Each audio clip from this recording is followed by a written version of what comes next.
I'm a 20-year-old female, and I'm afraid of shadows. So afraid that I never look down while walking in dimly lit surroundings. I can't even stand my own shadow. Weird, right? But I wasn't always like this. I work in a restaurant, and my shift generally runs from 6 a.m. to 4 p.m. It's a hectic job, with a not-so-good pay scale. Now, I get a lot of anxiety attacks because I've been suffering from depression and poor mental health for a long time. But I've somewhat managed to overcome these issues with a lot of mental strength and exercises that help me cope with life. I often set off for long drives to calm my nerves after a tough day at work. It started with a simple drive with my friend, my boyfriend, or sometimes a family member. We'd buy drinks of some sort and drive down the road beside the beach in my town. One late afternoon, I got out of work and decided to go for a drive. I called everyone I knew, but no one was available to come with me, so I went on my own. I was having a panic attack after getting screamed at by a rude customer. I bought a couple of drinks and started to drive to a less traveled route, hoping there'd be less traffic on that site. I thought halfway to the ride, my mind would mellow down. I was chugging the juice too fast also, so after 10 minutes, I got the urge to pee. I tried to hold longer till I reached the town or found a fast food chain, but at some point, I was on the verge of losing control, so I had to pull over by a small car park. The car park's one way opened towards the sea, and the other way led to the thin cluster of palm trees scattered over. By this point, it was dark out, and the only lights provided were those pathetic streetlights that barely do much. Half of them were flickering, and the rest of them were broken. The trees were moving with the wind, and I went behind one of them to relieve myself. I was doing my business when I heard a noise behind me.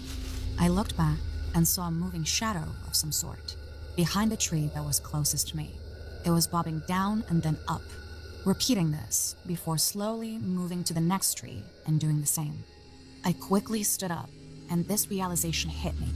My car was at some distance, and the shadow was getting closer each second. I was watching the shadow like a timid rabbit, unsure what to think of it. I slowly started to walk back to my car when the street light hit the shadow.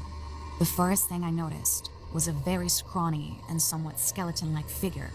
Oh my God, is that a ghost? This is the first thought that came into my mind, but no.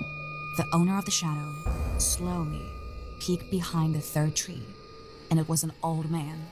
He had 3-4 hairs on his massive wrinkly head, and his eyes, damn, those creepy, wide eyes. His body wasn't in complete control, so he kept twitching every 5 seconds. He had no shirt on, and I could only see his upper body. His bony fingers had dirt-filled nails, as if he dug the ground every day. I could feel cold sweat rushing down my spine as he watched me, and I watched him. We both weren't blinking since our eyes met. Suddenly, he smiled, and it was the worst smile anyone had ever given me. Most of his teeth had fallen out. The rest was dirty and had started to rot. The wind was so heavy that it brought the old man's foul odor to my nose. I kid you not, he smelled like a goat. A goat straight from Satan's firm. You could say that a sane person would have gotten out of there fast. But as I said above, I struggled with mental health and had been in the middle of an anxiety attack, so my brain took time to function under stress. I was not in the right mindset at all. Eventually, I broke free from the frozen state and ran to my car. When I closed the car door, I found the man still smiling at me. I could hear his low chuckle, like he was enjoying seeing me all freaked out. The fact that he didn't chase me messed up with my head even more. You wanna know why? Because I figured out he was just there watching me doing my business. And I'm 200% sure that he had eyes on me the entire time I relieved myself.